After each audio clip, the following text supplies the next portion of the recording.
So I'm extremely excited today to have the opportunity to interview Mark Bullock, right? And I think the coolest thing about it is to see, his transition, his humbleness, his engagement, even from competing on the stage. He's always been that individual who was, I won't say quiet, but very methodical, right? When it came down to providing insight to team members, it was easy to identify, like, this individual wants to learn, wants to hone his craft, and also to provide it to other individuals out there. When I seen, Coop engage with Laura Beezus and asked some questions and was here, before our leagues and specifically GEA League, I was like, man, I want him to succeed just because of the thought process that there's a burning desire to learn the game of NBA2K, right? Without further ado, Mark, definitely introduce yourself to everybody. Tell them a bit about your background, and we'll carry it from there. Yeah, no problem, Danny. Like I said, first off, it's an honor to be here. I thank you so much. First name Mark, last name Bullock. I go by SmoothKoopa is my gamer tag. I play on Xbox.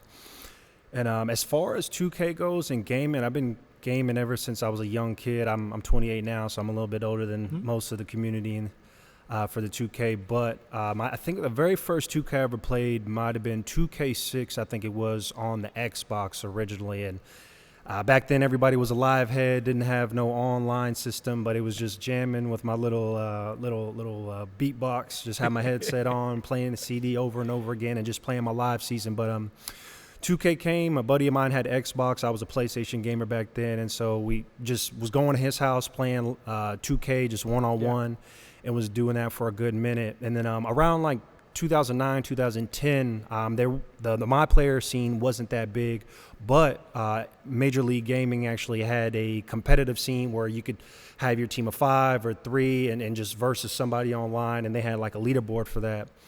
And so I took a break 2K, I believe it was 2K17. I just kind of felt that the game was getting repetitive. And then funny enough, I ended up losing my job back in 2018. Okay. And crazy enough, a homie was like, man, come get 2K, get your mind off of that. Yeah. And I was like, man, bro, I literally just lost my job. Like, do I really need to be getting 2K and putting VC into a player? And he was like, just do it, man. And I've been playing ever since. And I really got into the Pro-Am community, I'll say, at 2K19.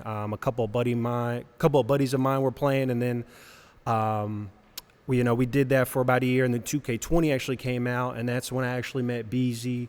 I was kind of hesitant about going to the actual Mavs gaming tournament in 2K20 during the pre-draft era, because I was like, I just don't know anybody, and teams were already set for that. And then luckily enough, before Esposure was a thing, it was Geek Leads, and I remember you had the big kind of community gathering here, and you were talking about what the vision was for this place. And that's when I actually met BZ, and it's been a long journey since, but I'm so glad that I made it and I came here. So that's awesome, my man. First question. How did your family feel about you playing video games growing up? Honestly, my family was real supportive of it. Dad being from Norfolk, Virginia, kind of a bad area, and then my mom, she's from Florida. She's like half German, and I actually grew up in Germany. But they were real supportive as long as I was kind of getting my grades right and being on a good path without getting any trouble, which I never was for the most part. They supported it, and you don't seem like a troublemaker. Nah, that's not me. I realize you do good things in life for the most part, and good things will be rewarded back to you. So like I was saying, so that's perfect. I know you mentioned that playing the game was therapeutic. When it comes down to individuals who may be troublemakers, right? That may not have the best relationship with their parents, or may not have the best relationship with their instructors or the individuals on their campuses. Video games can be very therapeutic, right? Talk about some of the ways that, this has been therapeutic for you. I know you spoke on, not having a job. So what are some other ways that gaming has been incredibly therapeutic for you? I think one of the biggest things that I like to pride myself on is just communication and understanding different people and their backgrounds. And so just learning about different people, even though that, like I said, they're much younger, they're in their early 20s, or sometimes they're still teens, just, learning how their thought process or why they do certain things in a certain way. And then also saying, okay, if I was in that situation, how would I handle it? And, would it be worse or would it be better? And so just overall, just understanding people and just, growing in a community where, you may start out with nobody. That's how I was. Like all my real life friends who I knew playing from other games, they were like, hey, 2K is not for us anymore. And we all kind of went our separate ways, still talk to this day. But it was like, all right, I got to jump off the porch and find people who have the same interests as me. And that's how the 2K community is. It's very much like that. One of the coolest things that I've seen in this space is that, based off all the different genres, your fighting game community, they really love live events. And, for the sports game community, specifically 2K, everything was played online, right? So for that parent that's out there that's like, I don't want my kid playing games online all the time. For a lot of individuals, that's where their family is, right? When they get onto a game like 2K, they're able to meet new people. They're able to establish better relationships and get different perspectives from someone's geographic location, right? So a lot of individuals don't recognize the type of community that's involved, specifically that of the 2K. And you can easily identify the 2K community by, one, looking at Twitter and hashtagging 2K or Pro-Am and just seeing how everybody is really engaged inside of this actual space. So much that they were engaged before there was even any attention, before we were able to do any, sit-down meetings and interviews like this. Individuals in a part of the actual scene just grinding it out and just enjoying one another, right?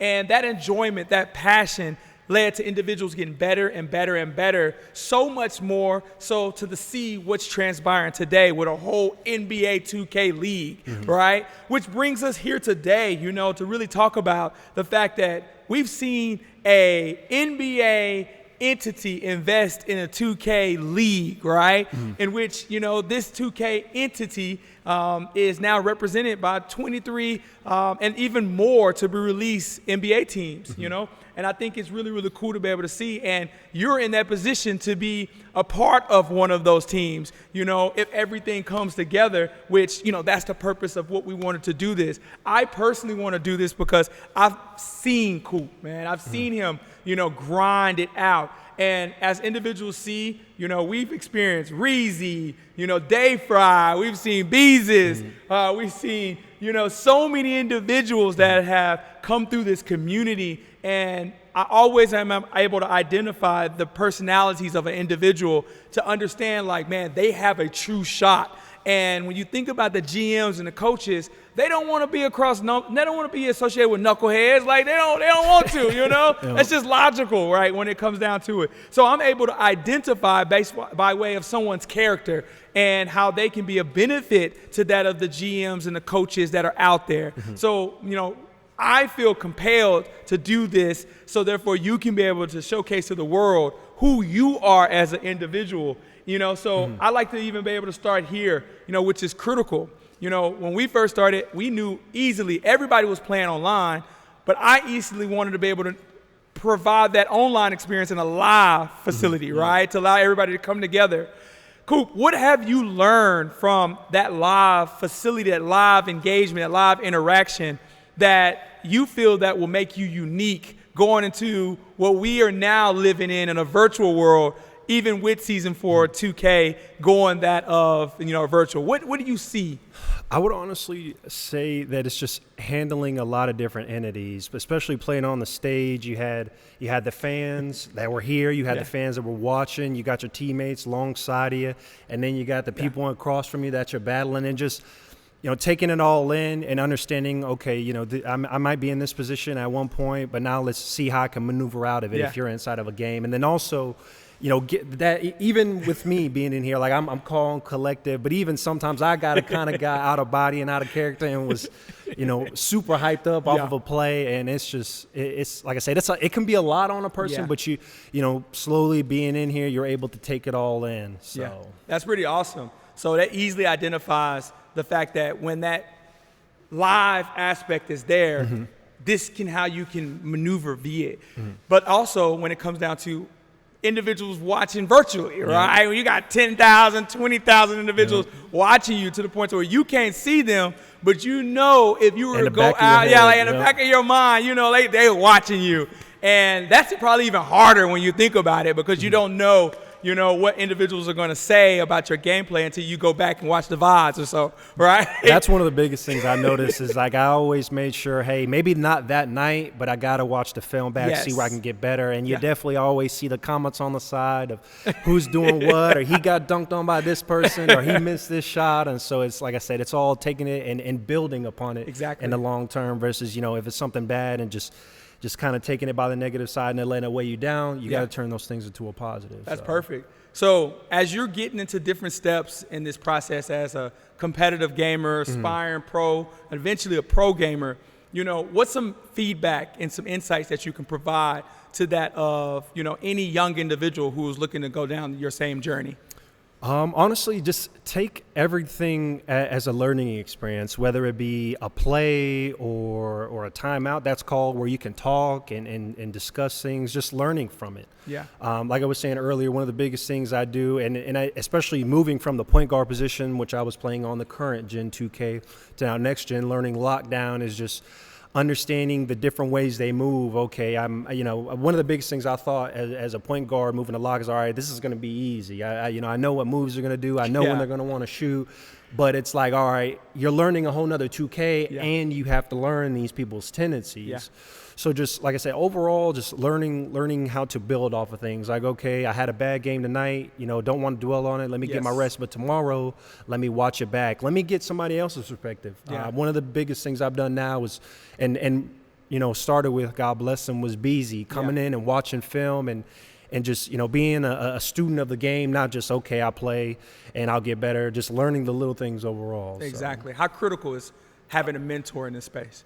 I think it's big. I won't say it's a must, but it's really big because you always, like, obviously we may say things one way, but somebody else may be seeing it in a different way. And like I said, you know, my biggest thing is just, you know, being able to take something that somebody else does and tailor it to myself, or just having that third set of eyes or second or fourth to see where I could be better and taking it as constructive criticism versus somebody's just wanting to bash me. Like, you got, especially in today's day and age, where a lot of times we get criticized over nothing, just learning how to weed out the bad and taking the good. That's perfect. I know you've done a lot of studying. You know, who's currently in the league that you would, you know, measure yourself against in regards to play style, you know, when it comes down to, you know, your thought process, your strategy, all the way down to your characteristics. You know, who would you measure yourself against for those GMs and coaches that are out there to say, all right, I see how this can fit within this team dynamic? I would say the person I kind of compare myself most to in terms of their gameplay is Crush. Like I said, I'm real down to earth. I got a real mellow tone, but I'm still able to communicate in a way that everybody can understand and know, okay, you know, I see this coming from the backside. You know, make sure somebody's got that covered, or, hey, this person is moving this way. Hey, make sure to cut that off before that gets there. So just overall being like Crush in terms of communicating and then also knowing how to communicate properly. Yeah, for sure. Communicating properly is critical. Could you give some tips on how to communicate properly? Certain things, and this is kind of something I learned from one of my jobs, is saying, hey, you know, being held liable for something versus protecting something in a way that it helps the entire team. Like, just the verbiage you can use can either help or hinder somebody's understanding of what you're doing. Yeah. How big is branding inside of NBA 2K community? You know, what differentiates you from someone else in regards to branding? And then what are your steps that you're going to take to increase your branding as if you were able to get into the NBA 2K League? In terms of branding, it's everything.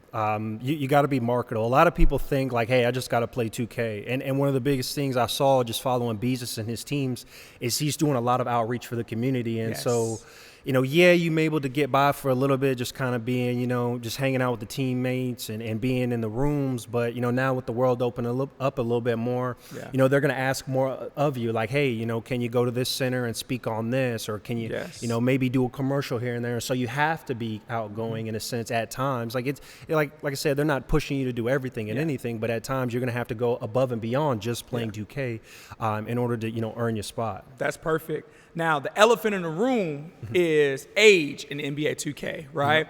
But typically when you see different genres in sports, like the shooters, it's typically they're younger, the dexterity is there. But in sports, it's really about the knowledge of the game as well, just as much as the stick skills. How do you differentiate, or how do you debunk the aspect that you being of 28 years of age is a hindrance to someone or a team inside of the NBA 2K League? I would honestly just say look at the talent that's in the 2K League. You got Beezy. He's a little bit older. You got the person, I know this past year was Dayfri. I think he's in his mid-20s. He's a little bit older. But then the year before, Bear the Beast, he's my age. He's 28, 29-ish. And so, a way to overcome, maybe the motor skills, maybe you lose them, but then also you learn more about the game and say, okay, I don't have this motor, I don't have this stick skill here, but how can I bypass that with just, learning something and being ahead of ahead of the play. Like Tom Brady, right? Exactly. So in this instance right now, speaking on, legacy that a Tom Brady would leave, what would you want your legacy to be when you make it to the league and after you spend 2, 3, 4, 10 years into the league? What would you want that legacy to be? I would want people to see me as somebody they could confide in and learn from and just overall speak to about life in general. Like, okay, maybe somebody might see themselves on the way out of the 2K League, for whatever the reason may be, but, maybe how to transition to something else in life, or maybe able to find another skill that they can make money off of outside of. So just all in all, somebody you can go to and say, hey, at the end of the day, Mark helped me with something, that, is going to help me now and in the future. Yeah, for sure. So let's go into a little bit deeper in regards to NBA 2K. You stated, you switched your position from a point guard to a lock, right? Talk about that transition and why. Why did you even do that? When you come into a rim where you had, current and then next gen consoles. Talk about that experience. I started playing 2K19 as a point guard with my buddies. Like, I kind of was on NBA 2K Labs and was looking at the different builds and what they could do. And I was like, nobody's kind of stepped up and taken that challenge of the point guard. So I was like, what, let me go ahead and do that. And so me and my homies, we were just playing, not in any competitive leagues, but we just play ranked all night. And one thing you'll learn about the 2K community is that you got to get into these leagues. You got to get into your WR, your ADBA, your TPOs in order to get your name out there, especially if you want to make the league. A lot of parents, not to stop you, a lot of parents out there, they ask me, how does my son or daughter, become a professional gamer? The number one question or the number one answer is enter into leagues, identify the leagues that are out there. Then the next is, how do you even identify the leagues? Look at the platforms, your Smash GGs, your Battle5,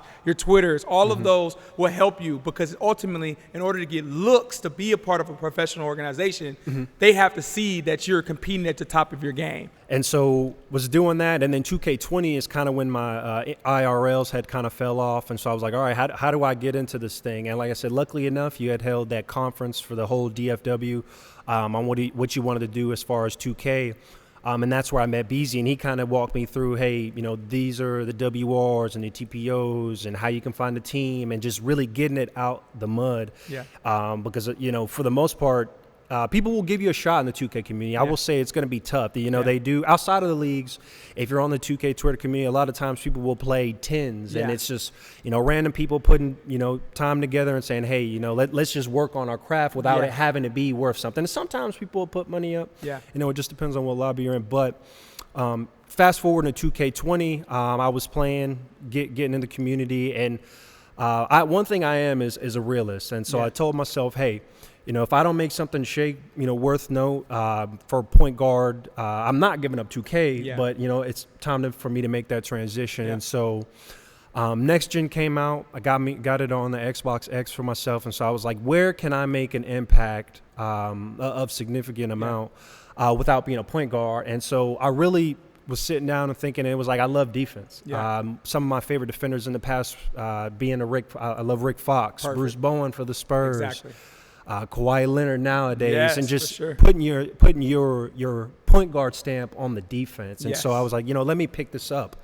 And I was fortunate enough to be able to have film sessions with people who are more locks. Shout out to Eyeball 803 and Dawsix for letting me just do film study with them and just seeing, okay, what are you seeing on the court versus what I am? Because I'll be honest, at first I kind of got the feeling it's like I don't know what I don't know. And so thanks to those guys, I'm able to do my own film study now and just learn, okay, what's going on. And, okay, in the back of my mind when I'm playing now, I remember not to do this. Exactly. And that's very critical, And I always like the lock position because it's like it's really dominant. It's like you get a lot of shine in regards to stopping someone. And it's like if you play good enough defense, you'll get rewarded on the offense for them steals and the breaks. It's really, really cool to be able to see, how, let's level set with everybody that's out there, kind of speak on the structure of NBA 2K Pro-Am, kind of give an overview for those out there that are interested. 5v5, kind of walk them through all the different positions and just the core gaming style of it. To break it down to its bare bones, you got your 1 through 5. You got your point guard. He sometimes he may not be the point guard position, especially in next gen, where I will say the power forward position gets a lot of badges, just the way they created it. You get a lot of good stats as well as you get a lot of good badges. So you can play point guard, you can play power forward, but still be the point guard. Your 2 is kind of like your hybrid. They got guard tendencies as far as playing defense, but they're not ball dominant. They don't, for the most part, want that role of the point guard, but they still want to be able to go get a bucket, which is very important. Maybe, it might be the last second. The point guard doesn't have something showing, so they kick it to, we call it a grenade. They kick it to the shooting guard, and he's got to make something happen with less than, the allotted amount of time that a point guard normally would. Exactly. And then what would be next is my position, which is small forward. It's typically the lock. And 2K Next Gen, 2K21 Next Gen, you want to go, I will say, small forward, just for anybody who's thinking about going a lot. Go small forward and go 6'6". You're big enough to where you can get a good bump with the clamps badge, as well as you're still fast enough. So you're not too big, but you're not too small, because, like you said, you have to be able to get a good bump on the point guard. And then going to the 4, I will say, like I was saying earlier, you can do a lot of different things with it. When I first started 2K21 Next Gen, a lot of lockdowns were going power forward just because of all the badges they get and the attributes. But then people kind of started seeing, as far as lockdown goes, it's a little bit slower. Your attributes are a little bit, less down. Like your speed is a little bit lower, your acceleration.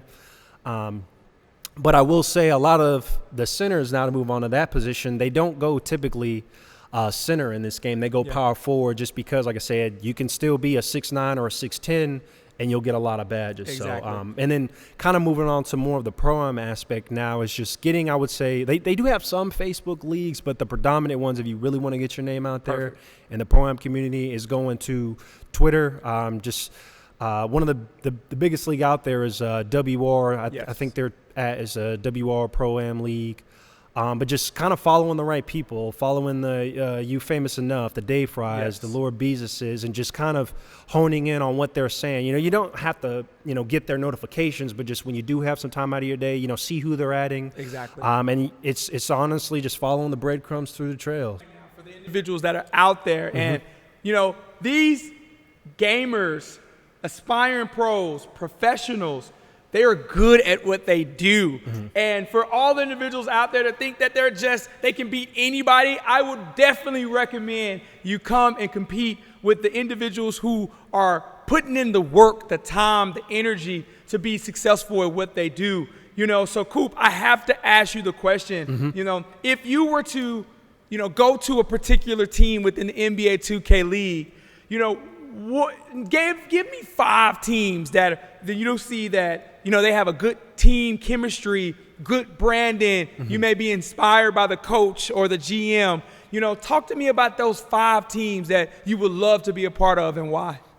Oh, no problem. So in no particular order, the first one that comes to mind is the Celtics. Their coach, his name is Rico. One of the biggest things I've kind of started working on these last 2 years, especially getting up there in age, is just my mental health as well as my physical. And so Coach Rico, he actually did a program, which I think is amazing, just, giving more to the community than, just 2K all the time. So he actually did a program where I'm not sure how many people it was exactly, but he did a challenge who could ever lose the most amount of weight in a certain amount of time, and whoever did got a prize. So I'm all about getting my mind right and my body right, especially just getting older, wanting to be able to do things, whenever I do have kids with them, and just being physically fit. I played sports in high school, so that's always been my thing. So Celtics would be a good team. Awesome. Team I actually won, got my prospect badge from, would be the Hornets. Being there with Nacho and Big West. Nacho actually won as a sixth man, I believe it was. He actually won the tournament, or he won the whole thing with Bear to Beast. And so learning from him, they really seem like they got a real family vibe there, as well as learning how to win, learning off the court and learning on the court, how to be better. Another one, just playing with him from in the 10s, is Fab. I'm sorry, not Fab, but the Cavs, Cavs Legion. Fab is a great point guard. Like I said, I love to learn.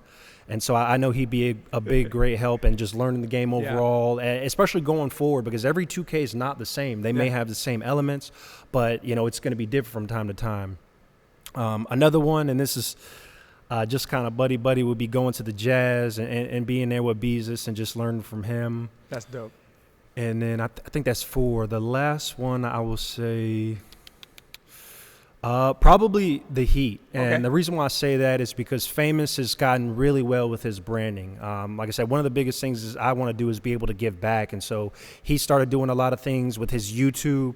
That's one of the things I want to do here in the future. I have a really good idea for that. But, just learning how to navigate other avenues while taking on the 2K League. So, and like we were saying, branding is a big thing, and Famous is great at that. That's perfect. So what do you see if you had to if you had to look at yourself in the mirror and you had to say, man, this is what I need to work on, right? In business, when I come across individuals, and I'll be like, if you're asking me business advice and I ask you, who's your competitors? And you're like, I don't have any competitors. It's like, nah, you got a competitor. If you had to look at yourself in the mirror, what would be some of the things within yourself that you would need to work on? And what are those action items that you're going to do to get better at it? When I think about that, I think the biggest overarching one is just being more disciplined as far as in the game goes. I'm good when it comes out of it, like I said, studying and taking notes, but just being disciplined. Like for instance, a big thing in this 2K is that as a lockdown, a reach could be a really big thing or a really bad thing, especially depending on where you're reaching, because a lot of us love to play full court defense. As soon as the point guard gets the ball, I'm covering the length of the floor until he gets into the half court set. And so, like I was saying, one of the biggest things is if you reach, you're out of the play. The rest of your defense is 4-on-5 now, and it's easier for them, the offense, to break them down. So just being disciplined, whether it be one play or remembering something like a tendency, like, okay, he likes to go left and then do a momentum crossover and then do a quick stop to the left, and just learning overall, like, okay, just different tendencies and being disciplined. So, what would you see if you had a crystal ball and you rubbed it and you said, what can I see being done to the 2K22 and which will help you as a lock become that much better? What functionality that you see which will help you be a better lock? I would say as far as being a lock, just having it to where, and this will come with the 2K League, because it'll bring on the builds that everybody will be able to play on evenly. But just having an even playing field as far as players go, because one of the biggest things that happened last year for us people that played in post-draft, which is if you don't make the league, there's still the Pro-Am leagues going on after that. But this even the playing field in terms of like, hey, these are the set amount of builds you have versus where now it's like I can make my build and I might got 3 extra badges in you and you might have 5 extra ones in this position or in this stat category versus this one. But just having an even playing field, and that's what I loved about post-draft last year, was playing in the what we called the league lobbies. We were able to download the league rosters that were created by I think on the Xbox side, his name is I'm Just Mar, and I think on the PlayStation side, just to give him credit, his name was Mari, I believe. But just having even playing field and saying, hey, it's no excuses now. Yes. You know, you got what I got, and so on and so forth. If you didn't make it into the draft, what will be the other opportunities that you see that you can add value to within the NBA 2K League outside of competition? Honestly, I think I'd be a really good spokesperson. I love talking, preaching to the youth, and just, you know, letting them see, hey, you know, if this maybe doesn't work out, or maybe, you know, it's a year or two down the line from you, this is how you can still benefit from this lane. One of the biggest things I thought about coming to the 2K League when I was breaking away from just playing, you know, casually with the homies is, all right, how can I make this another stream of income? And then boom, I started to find out they got these leagues, and then there's incentive pays. You brought us a great platform here where we were able to play, and it wasn't just, you know, winner takes every single amount of money. You know, we got paid weekly, and so there's always some avenue to make money. You just have to navigate it and find it. Man, that's so real. That's so real. Think about all the different other career opportunities inside of this space. You know, you have in the NBA 2K League, you have coaches, you got recruiters, you got physical trainers, you got GMs, you got production technicians, graphic designers. You know, talk about to that parent that's out there that's like, man, I want my son and daughter to be able to learn all the different career opportunities out there. What would you think would be the best resource for them to identify all the careers inside of the NBA 2K League? I don't hate to give this answer, but I know it's going to sound cliche, but it's just searching the internet. One of the biggest things I did going from getting my associate's degree to my bachelor's is I just went online and was like, all right, you know, I started out wanting to do radio and broadcasting, and then I kind of found out real quickly I wouldn't be able to get to where I wanted to in the amount of time. And, you know, that just comes with paying your dues, which is every place. But just researching, okay, you know, what other fields are in the sports? Okay, you know, maybe I love to watch. Okay, how can I make that an opportunity? Okay, I feel like I have a very strong voice, and I can reach the people. And when people hear me, you know, it really gets them riled up. So that way I become a commentator. You know, maybe I love games and I love playing them, but I'm more of an artistic person. I can go in the graphic arts, or maybe I like things to be set up a certain way. So I'm going to go ahead and start a podcast or start producing. For sure. So it's so many different avenues. You just have to do the research. And to be honest, just typing in gaming careers, gaming avenues will get you so much information. It might be overwhelming, but you're going to learn so much in a small amount of time. That's awesome. Who do you see right now in the space that, you know, has the ability to really force you to level up? As far as, and I'll you know, have it on the who's already in the 2K League, and then, you know, people I've been seeing coming up in the Pro-Am. So one point guard that I've noticed, and I got to play with him a little bit in the Militia League last week, is JBM. He's a crazy great competitor. He trash talks, and I love it. You know, it makes you step your game up. For sure. And just, you know, learning from them and just seeing different aspects while playing your own game, like learning things. Another one from the 2K League, I will say, is Mama I'm That Man. He's another real competitor. He loves to talk, but he puts his game all out there. He leaves it all on the line. And then to take a step down, some people I see coming up in the 2K League, making it to the 2K League. A close or a good friend of mine. His name is Dante, but he goes by Notorious. He's a really great lock. He kind of came from the same space I was, and so I do look at him a lot like, okay, this person's done it. He played point guard at one time, and then he transitioned to the lock position. And so it's always great to watch him play and even play against him, because there's so much you can learn. This is the last question for all of the individuals that are GMs, that are coaches. Coop, what makes you different, and why should someone pick you up in a Season 4 draft? I believe what makes me different, just growing up in a military background and kind of moving all over the place, is that no matter who I'm talking to or where I'm talking to them at, I always realize, okay, you can always pick somebody's brain and learn something from them because they come from a different walk of life from you. And I've taken that into my 2K game, and I feel like that's really helped me flourish and become the gamer I am today. And that's what separates me from any other gamer out there. That's perfect.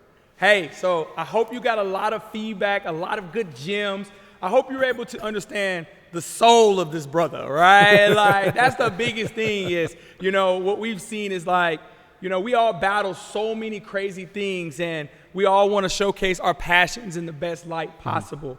And just really be just true and authentic about that experience, because it takes time. It takes effort. Nothing comes overnight. Never. Coop, I've been seeing you compete, man, and it's been like inspiring, right? And I think any GM, any coach, any team would find value in just your presence as an individual, because they're going to know that you're going to put it all. You're going to put it on the line, off the court and on the court, which has been something that I've been truly inspiring to see. So, Coop, I'm appreciative of you even taking this time to even answer all these crazy questions. And I truly appreciate it. And we're going to make sure that this is going to get out to the appropriate people, man. Well, I real quickly before I go, I just want to say thank you so much, Danny, man.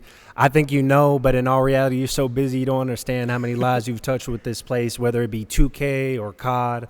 The DFW really thanks you, man. We really do. For sure, bro. Good job, man. Appreciate you, Danny. Yes.